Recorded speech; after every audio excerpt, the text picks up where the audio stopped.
Hello student, class 12 focus edu সেন্টারের তরফ থেকে আমি আমার চ্যানেলে তোমাদের স্বাগত জানাই।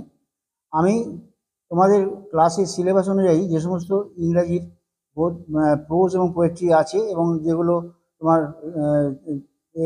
ড্রামা আছে র্যাপিড রিডারে, সেগুলো সব বঙ্গানুবাদ করে ছেড়েছি, অনেকগুলো ছেড়েছি। আজকে যেটা দিচ্ছি তোমাদের, সেটা হচ্ছে রাইডার্স টু দ্য সি। এটা আজকে আমি পড়াবো। খুব সুন্দর একটা নাটক, প্লে ইন ওয়ান অ্যাক্ট। এটা লিখেছেন জন মিলিংটন সেঞ্জ। তো এই নাটকটা পড়ে তোমরা অবশ্যই ভালো লাগবে, মন দিয়ে শোনো। আমি শুরু করছি। এই নাটকটা পড়ার আগে এর কিছু এটা সম্বন্ধে কিছুটা বলে নিই। সেটা হচ্ছে, নাটকটার নাম হচ্ছে রাইডার্স টু দ্য সি, মানে সমুদ্র যাত্রাকালে জীবনযাপন। মানে সমুদ্রের মধ্যে দিয়ে যখন যে সমস্ত মানুষরা জীবনযাপন করে, এটার সম্বন্ধেই বলা হয়েছে। জন মিলিংটন সেইঞ্জ 1874 সালে জন্মগ্রহণ করেছিলেন, 1909 সালে মারা গেছেন। একটা উনি ছিলেন একটা অগ্রগামী আয়ারল্যান্ডের একটা নাট্যকার এবং কবি। আয়ারল্যান্ডের সামাজিক জীবন এবং মানবিক সম্পর্ক প্রকৃতির সঙ্গে যে ছিল, তাদের সামাজিক সম্পর্ক, মানবিক সম্পর্ক যে প্রকৃতির সঙ্গে যেরকমভাবে সম্পর্ক তাদের সামাজিক জীবন জড়িয়ে ছিল, সেইটার সম্বন্ধে তিনি এই ড্রামাটার মধ্যে লিখে গেছেন। এটা পাবলিশ হয়েছিল 1903 সালে, কিন্তু মঞ্চস্থ হয়, প্রথম এটা মঞ্চস্থ হয়েছিল, মানে নাটকটা দেখা গিয়েছিল 1904 সালে। এটা একটা ওয়ান অ্যাক্ট প্লে, মানে এটা একবারে নাটকটার পর্দা একবার উঠবে, তাতেই শেষ হয়ে যাবে। মানে বারবার যেমন নাটকে যেটা হয় যে একবার পর্দা উঠলো, কিছুটা অংশ হলো, তারপর পর্দা পড়ে গেল, আবার তার পরের বারে পর্দা উঠলো, আবার তারপর নাটকের কিছুটা অংশ দেখা গেল, এরকম নয়। এটা একবারই পর্দা উঠবে এবং সেটাই শেষ হয়ে যাবে। One act play. সমুদ্রের অদম্য শক্তির বিরুদ্ধে একটা আইরিশ পরিবারের লড়াইয়ের কথা এখানে বলা হয়েছে। সমুদ্রের অদম্য শক্তির বিরুদ্ধে একটা আইরিশ পরিবারের অদম্য যে লড়াই, সেটার কথাই বলা হয়েছে। এখানে একজন বয়স্ক মহিলা তার দুঃখ এবং ত্যাগের কথা, তার বয়স্ক মহিলার দুঃখ এবং ত্যাগের কথা বলা হয়েছে। তার অনেকগুলি সন্তান মারা গেছে বিশ্বাসঘাতক এই ঢেউয়ের জন্য, সমুদ্রের ঢেউতে মারা গেছে। সমুদ্রের এই আগ্রাসী ঢেউয়ের কাছে মানুষের অদম্য সহনশক্তির পরিচয় পাওয়া যাচ্ছে এই নাটকের মাধ্যমে। আমি শুরু করছি পড়াটা।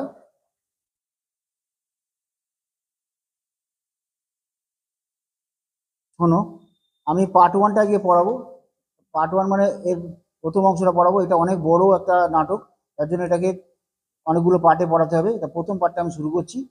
এখানে পার্সন মানে যে সমস্ত মানুষেরা আছে, তার মধ্যে হচ্ছে Maria, Bartley, Cathleen, Nora. Maria হচ্ছে অ্যান ওল্ড ওম্যান, একজন বয়স্ক স্ত্রীলোক মহিলা। বার্টলি হচ্ছে তার পুত্র, তার ছেলে। ক্যাথলিন তার কন্যা, তার মেয়ে। নোরা এ ইয়ঙ্গার ডটার, তার ছোট মেয়ে। মেন অ্যান্ড ওমেন, পুরুষ এবং স্ত্রীলোকেরা নিয়ে এই নাটকটা শুরু হয়েছে। এখানে দেখো কি লিখছে। An island of West of of the West of Ireland, আয়ারল্যান্ডের ঠিক পশ্চিম দিকে একটা দ্বীপ। সেখানে কি আছে? সেখানে দেখা যাচ্ছে নাটকের এই দৃশ্যপটের প্রথম অংশে দেখা যাচ্ছে কটেজ কিচেন, মানে একটা কুটিরের রান্নাঘর। উইথ নেটস, মাছ ধরার জাল। অয়েল স্কিনস, মানে ওয়াটারপ্রুফ ক্লথিং, মানে জল নিবারক কিছু তৈলাক্ত কাপড়।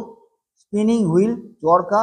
সাম new board standing by the wall, দেয়ালের ধারে দাঁড় করানো আছে কিছু কাঠের তক্তা, এটসেট্রা ইত্যাদি। এগুলো দেখা যাচ্ছে দৃশ্যপটে, এগুলো দেখা যাচ্ছে। তারপর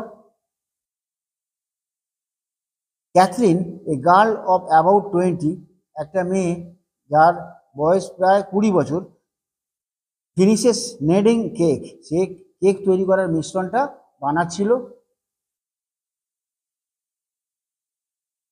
and puts it down in the pot oven by fire, এবং আগুনে, জ্বলন্ত আগুনের যে চুল্লি আছে, আগুনের উনুন আছে, সেই উনুনে তার পাত্রটা বসিয়ে দিয়েছিল।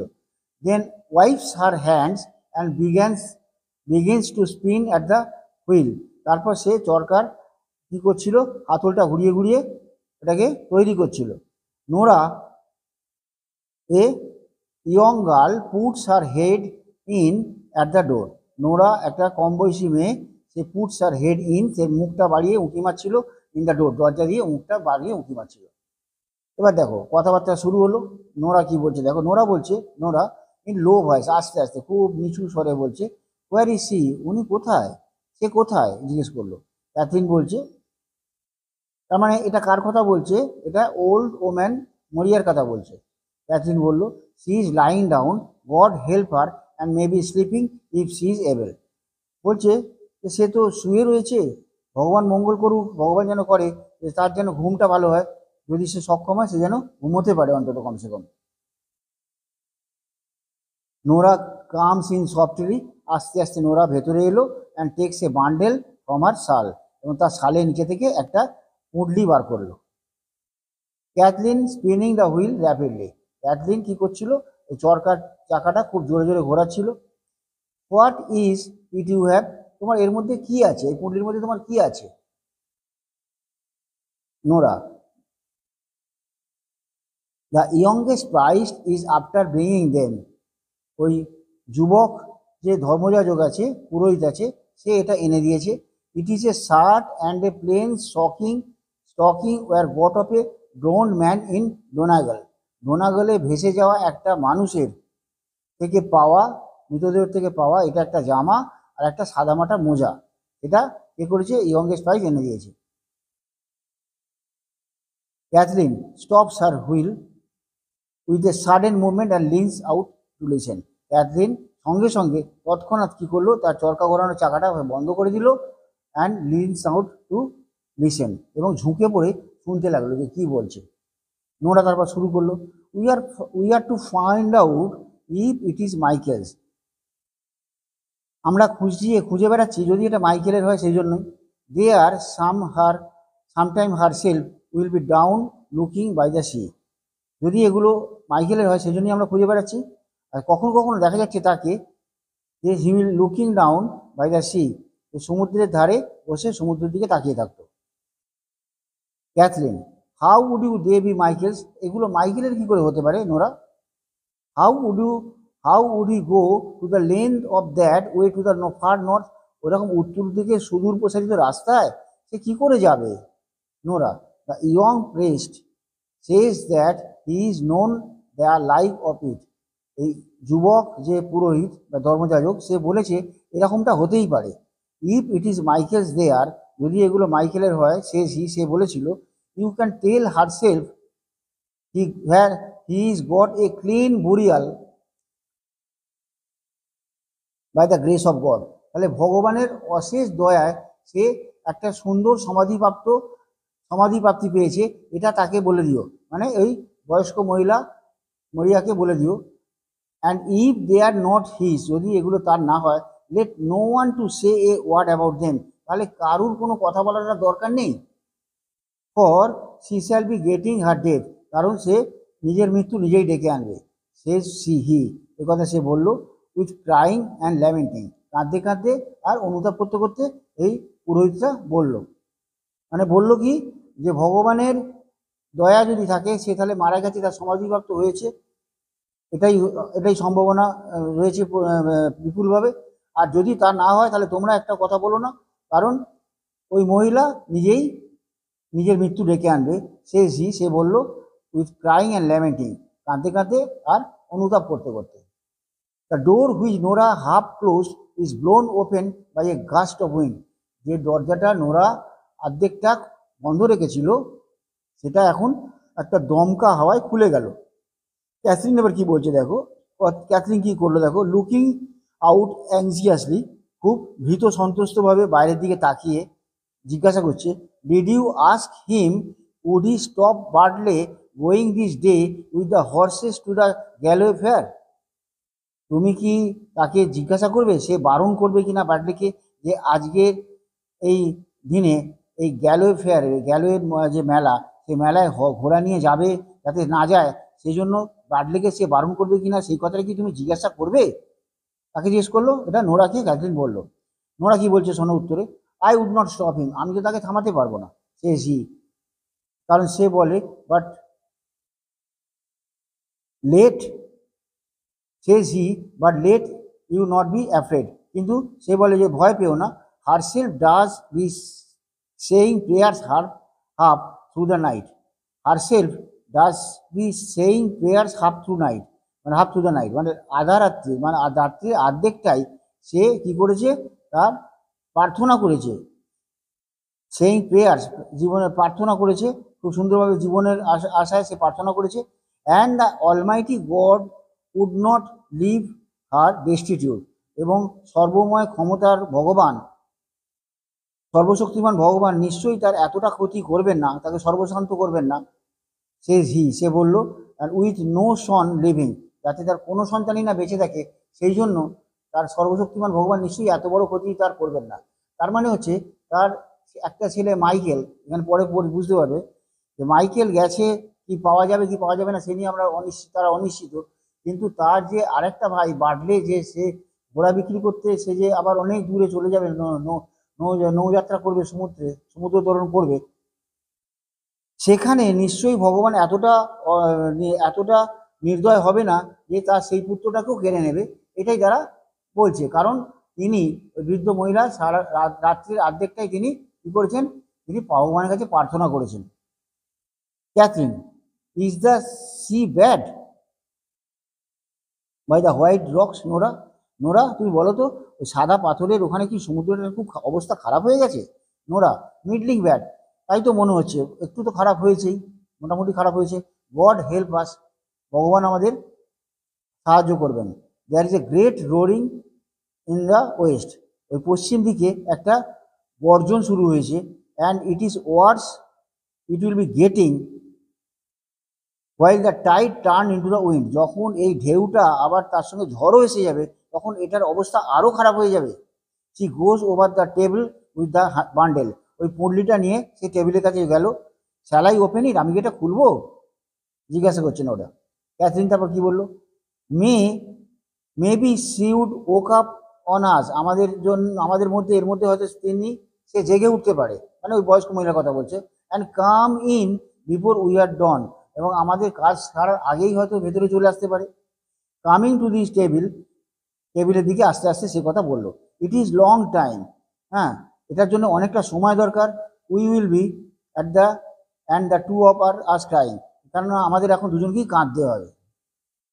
Nora goes to the inner door and listen, ভেতরের দিকে দরজায় আস্তে আস্তে গেল আর শুনতে লাগলো। কি শুনলো?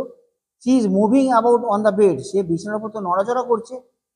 And she will be coming in a minute, সে তো 1 মিনিটের মধ্যেই চলে আসবে, মানে ওই বয়স্ক মহিলা সে তো বিছানাতে উঠে চলে আসবে। ক্যাথরিন বলছে, তারপর দেখো, ক্যাথরিন বলছে, গিভ মি দ্য ল্যাডার, আমাকে এই মইটা দাও, and I will put them up in the turf loft, আমি এটাকে ওই ঘাসের মাচার উপরে এটাকে তুলে দেবো। The way she would not know of them at all, যে রাস্তাটা সে জানবে না, ওই বয়স্ক মহিলা জানবে না, তার মানে মরিয়ার কথা বলছে।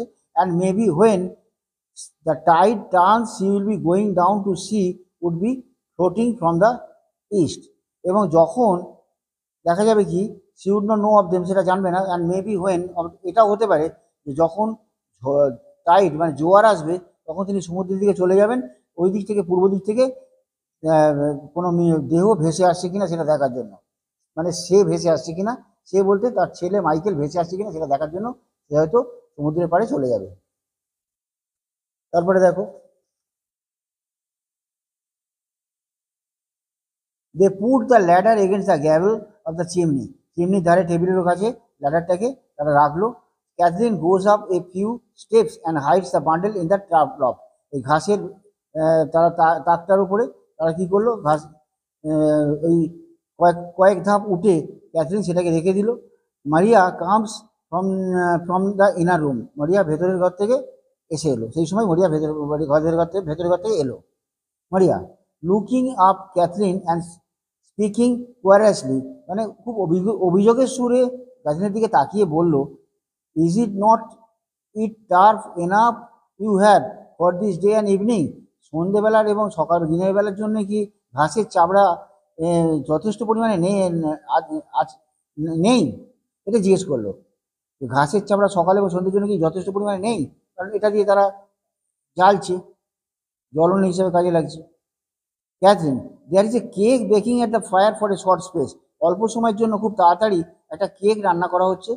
থ্রোয়িং ডাউন দ্য টার্প, ওই ঘাসের চাপড়াটা ছুঁড়ে দিয়ে বললো, and Bartley will want it when the tide turns if he goes two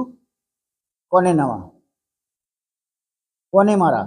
তো বার্টলের এটা দরকার হবে when the tide turns, যখন সমুদ্রের ঝড়টা ঘুরে যাবে, কিরকম জোয়ারটা ঘুরে যাবে, if he goes to Panorama, যদি সে পনেরোমার দিকে যায়, তাহলে পনেরোমার দিকে গেলে তার এটা বাটলের এটা দরকার হয়ে পড়বে। Nora picks up the turf and puts of it round the pot oven, মানে এই জ্বলন্ত উনুনের চারপাশে এই ঘাসের চাবড়াটা নিয়ে সে কি করলো, চারদিকে ছড়িয়ে দিল। Maurya sitting down on a stool, একটা টুলের উপর বসে on the at the fire, আগুনের পাশে বসে রইল। He would not go this way, সে এই পথে যেতে পারবে না। With the wind rising from the south and west, কেননা দক্ষিণ দিক থেকে এবং পশ্চিম দিক থেকে প্রচণ্ড জোরে হাওয়া বইতে শুরু করবে। He would not go this way, তাকে এই রাস্তায় যাওয়া হবে না। For the young priest will stop him surely, কেননা এই যুবক পুরোহিত ধর্মযাজক নিশ্চয়ই তাকে বারণ করবে। Nora he will not stop him, সে তো তাকে বারণ করবে না, তাকে থামাবে না। মাদার মা, কেননা সে তাকে থামাবে না। মা মানে ওই বৃদ্ধ মহিলাকে, মানে মরিয়াকে বলছে না মা, যেহেতু তাকে ওই ধর্মযাজক তাকে থামাবে না। And I heard Eamon Simon Stephen Pheety and Colum Shawn saying he would go, আমি শুনেছি এমন সাইমন স্টিফেন ফ্রেটি আর কলম সায়ান তারা বলা বলি করছিল যে সে যাবে। মানে কে কে যাবে? বার্ডলে তাদের সঙ্গে যাবে, এই নৌযাত্রায় যাবে। Maurya where he is he itself, সে তাহলে নিজে কোথায় এখন? Nora he went down to see would there be another boat sailing in the week, সে দেখতে গেছে সমুদ্রের পাড়ে যে যদি অন্য কোনো নৌকা যদি সেলিং ইন দ্য উইক, এই সপ্তাহের মধ্যে ছাড়ে, নৌকা যদি যাত্রা করে। অ্যান্ড আই এম থিঙ্কিং, এবং আমার মনে হয় it would be long till he is here now, it would not be long till he is here now, সে তার এখানে আসতে খুব একটা বেশি দেরি হবে না। মানে তাকে বলতে গেছে মাকে, তুমি শান্ত হয়ে বসো না, সে দেখতে গেছে সমুদ্রের পাড়ে যে কোনো নৌকো ছাড়বে কিনা, সে এক্ষুনি এসে যাবে। For the tide turning and the green head and the hooker streaking from the east, for the tides turning at the green head, মানে সবুজ দ্বীপের ওদিক থেকে তুফান জোয়ার খুব শিগগিরই এসে পড়বে। সবুজ দ্বীপের ওদিক থেকে জোয়ার এসে পড়বে। অ্যান্ড হুকার স্ট্র্যাকিং, এবং নৌকাটা পূর্ব দিক থেকে ঘুরে চলে আসবে। Catherine I hear some one passing the big stones, Catherine বললো আমি তো শুনতে পাচ্ছি যে এখন কেউ মনে হয় এই বড় বড় পাথরের ওপর দিয়ে আসছে। নোরা লুকিং আউট, নোরা বাইরের দিকে তাকালো। হিয়ার ইজ কামিং নাও, এই তো হি ইজ কামিং নাও, সে তো এসে গেছে। অ্যান্ড হি ইজ হারি, খুব সে ব্যস্ত দেখাচ্ছে তাকে, হি is in hurry. Bartley comes in and looks round the room, Bartley ভেতরে এলো আর ঘরের ভেতর তাকালো। স্পিকিং স্যাডলি অ্যান্ড কোয়াইটলি, সে খুব দুঃখের সঙ্গে, মানে দুঃখ ভরা মন মরা হয়ে, অ্যান্ড কোয়াইটলি শান্তভাবে বললো where is the bit of new rope, নতুন দড়ির টুকরোটা কোথায় গেল Catherine? Was bought in the Connemara, যেটা কনেমেরাতে কেনা হয়েছিল, সেই নতুন দড়ির টুকরোটা কোথায় গেল? ক্যাথরিন কামিং ডাউন, ক্যাথরিন নিচে নামছিল। And give it to him, নোরাকে বললো এটা দিয়ে দাও, নাও। It is on the nail by the white boards, এটা সাদা তক্তার পেরেকের উপরে টাঙানো ছিল। I Hang it up this morning, এটা সকালবেলা আমি এটাকে পেরেকের উপর টাঙিয়ে দিয়েছি। For the pig with the black feet was eating it, কেননা এই কালো পায়ের শুকরগুলো এটা চিবিয়ে চিবিয়ে খাচ্ছিল। Nora giving him a rope, এই রোপটা, দড়িটা নোরা তাকে দিল। ইজ দ্যাট ইট, এটাই কি বাটলে? এটাই কি? Maria you would do right to leave this rope, তোমার উচিত হবে এই দড়িটা ছেড়ে রেখে যাওয়া। Bartley hanging by the boards, Bartley তোমার উচিত হবে এই দড়িটা ছেড়ে রেখে যাওয়া। হ্যাঙ্গিং বাই দ্য বোর্ডস, এই বোর্ডের উপর ঝুলতে দাও এটাকে। বার্ডলি টেক্স দ্য রোপ, বার্ডলি দড়িটা নিল। ইট will B wanting in this place, এটা মরিয়া বলছে এটা এইখানেই দরকার হবে। আই এম টেলিং ইউ, আমি তোমাকে বলছি। If Michael is washed up tomorrow morning, কালকে যদি দেখা যায় যে মাইকেলের শরীরটা ভেসে এখানে এলো, অর দ্য নেক্সট মর্নিং, নয়তো কাল সকালে, or any morning of in this week, অথবা এই সপ্তাহের কোনো একদিন সকালবেলা, তাহলে কাল সকালে, নাহলে নয়তো পরের দিন সকালবেলা, নাহলে এই সপ্তাহের কোনো একদিন সকালবেলা হয়তো মাইকেলের দেহটা ভেসে আসতে পারে, এই জন্য দড়িটা দরকার। For it is a deep grave we will make him a grace of weed. তাহলে এটা আমাদের একটা গভীর সমাধি প্রাপ্ত করতে হবে by the grace of God, ভগবানের দয়ায়। তাহলে উই উইল মেক হিম, তাহলে আমরা এটা একটা তাকে সমাধি গভীরভাবে সুগভীরভাবে সমাধি দিতে পারবো। Bartley beginning to work with the rope, বা বার্ডলি কী করলো, তার কাজ শুরু করলো দড়ি নিয়ে। I have no halter this way, the way I can ride down the mare, মানে ঘোড়ায় this way I can ride down on the, ঘোড়ায় চড়ার মতো, ঘোড়াকে বাঁধার মতো আমার কাছে আর কোনো দড়ি নেই। And I must go now quickly, এবং আমাকে শিগগিরই যেতে হবে। This is the one boat going for 2 weeks or beyond it, এটাই হলো একটাই মাত্র নৌকা যেটা 2 সপ্তাহ অথবা তার বেশি সময়ের জন্য এটা বেরিয়ে যাবে। And the fair will B a good fair, এই মেলাটা হবে খুব একটা ভালো মেলা ফর হর্সেস, ঘোড়ার জন্য, মানে ঘোড়া কেনা বেচা করার জন্য এই মেলাটা হবে খুবই একটা ভালো মেলা। I hard them saying below, নিচে আমি শুনেছি যে তারা এই সমস্ত কথাগুলো বলা বলি করছিল। তাহলে বার্ডলি চাইছিল যে দড়িটা, যে সে ঘোড়া বেঁধে নিয়ে যাবে, কারণ ঘোড়া কেনা বেচা সে কেনা বেচা বেচবে এটা, এবং কারণ কি সেই মেলাটা যেটা হবে, সেই মেলাটা যে মেলাটা তারা যাচ্ছে 2 সপ্তাহ বা তার বেশি সময়ের জন্য, সেই মেলাটা খুব ভালো একটা মেলা হতে চলেছে। তো স্টুডেন্টস অফ ক্লাস 12 সেমিস্টার 3, আমি তোমাদেরকে রাইডার্স টু দ্য সির প্রথম পর্বটা পড়ালাম। তোমরা অবশ্যই বুঝতে পেরেছো। ভালো লাগলে অবশ্যই লাইক সাবস্ক্রাইব করো, কোনো অসুবিধা হলে কমেন্ট করো, আমি আবার বুঝিয়ে দেবো। তো আসন্ন পরীক্ষার জন্য, আগামী যে পরীক্ষা তোমাদের সামনে আছে তার জন্য তোমাদের সকলকে শুভকামনা জানাই। আর তোমাদের পরীক্ষা নিশ্চয়ই ভালো হবে এই আশা রেখে আমি আমার ভিডিওটা এখনকার মতো শেষ করছি।